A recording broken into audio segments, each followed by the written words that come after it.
प्यारे साथियों, आज जिस मेडिकल प्रॉब्लम के बारे में आपको बात कर रहा हूँ, ये एक ऐसी मेडिकल प्रॉब्लम है जिसमें कि आदमी डॉक्टर को जाके ये बोलने को मजबूर हो जाता है जी कि मुझे स्टीरॉयड ना दीजिए। मतलब ये बीमारी का नाम ही स्टीरॉयड है, जो ड्रग है, और मैं आपको इसके बारे में बताऊँगा।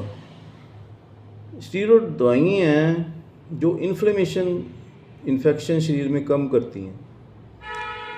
ये इम्यून सिस्टम को सप्रेस कर देती हैं।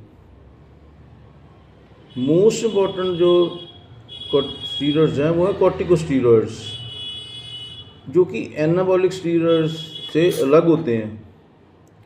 ये जो स्टीरॉयड हैं, ये कॉर्टिकोस्टीरॉयड्स एनाबॉलिक स्टीरॉयड्स अलग अलग होते हैं। एनाबॉलिक स्टीरॉयड्स होते हैं ना, वो मस्कुलर मास बढ़ाते हैं, और कॉमन स्टीरॉयड्स जो होते हैं वो हाइड्रोकोर्टिसोन है, प्रेडनिसोलोन है, डेक्सामेथासोन है, मिथाइल प्रेडनिसोलोन है, और डेफ्लोकॉट है।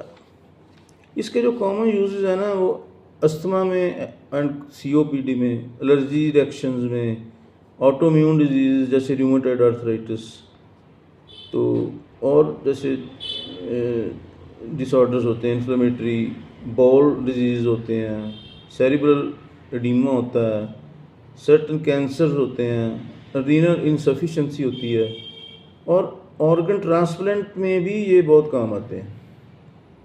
तो इनके ये साइड इफ़ेक्ट्स क्या हैं? एक तो शॉर्ट टर्म साइड इफ़ेक्ट है, ये जो है ना ब्लड में शुगर को बढ़ा देते हैं,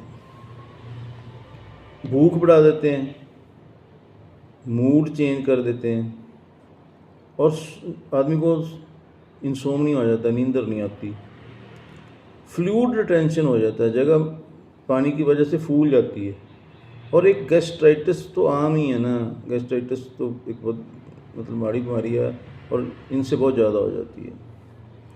जो लॉन्ग टर्म है उसमें वेट गेन हो जाता है बहुत ज़्यादा, हाइपरटेंशन हो जाती है, डायबिटीज़ हो जाती है, ओस्टोसोरोसिस हो जाती है, कैटरेक्ट हो जाता है, ग्लूकोमा हो जाता है, मसल वीकनेस हो जाती है, इन्फेक्शन की रिस्क बढ़ जाता है, बार बार इन्फेक्शन होती है, पुअर वूंड हीलिंग होती है, वूंड जल्दी भरता ही नहीं है, थिन जो स्किन है वो थिन हो जाती है, मून शेप फेस हो जाता है।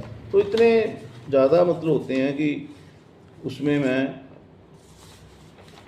आपको और भी बता सकता हूँ। इसमें जो इम्पोर्टेंट प्रिकॉशंस होती हैं कि कोई भी जो थेरेपी है ना, उसको इमीडिएट बंद ना कीजिए, इसको टेपर करके बंद किया जाता है। जैसे मान लीजिए डॉक्टर ने आपको मिथाइल प्रेडनिसोलोन दी है 8 मिलीग्राम, वो TDS दी है, तो उसको 3 दिन TDS का के, 3 दिन BD करके, फिर 3 दिन OD करके, फिर 3 दिन हाफ करके, मतलब टेपर करना है, यकदम नहीं छोड़ देना, अब्रप्टली नहीं छोड़ देना, फिर इसके साइड इफ़ेक्ट्स बहुत हैं। एक ये, यदि आप स्टीरॉयड खा रहे हैं ना, तो भोजन खाने के बाद खाइए, ताकि जो गैस्ट्रिक इरिटेशन है ना वो ना हो।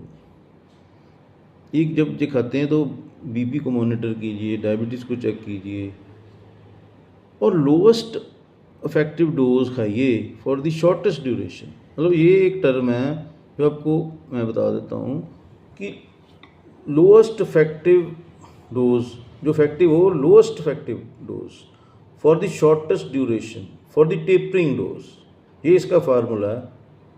इससे ही आपकी inflammation, immunity system, immune system, ये सब ठीक रहेगा और आपको नुकसान नहीं होगा।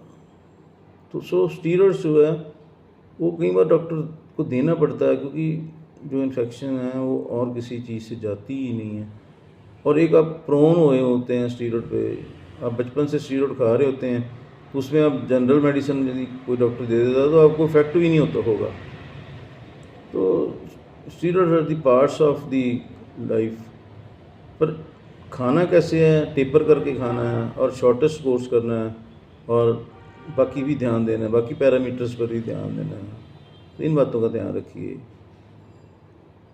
मैं आपकी और आपकी परिवार की मंगल कामना करता हूँ।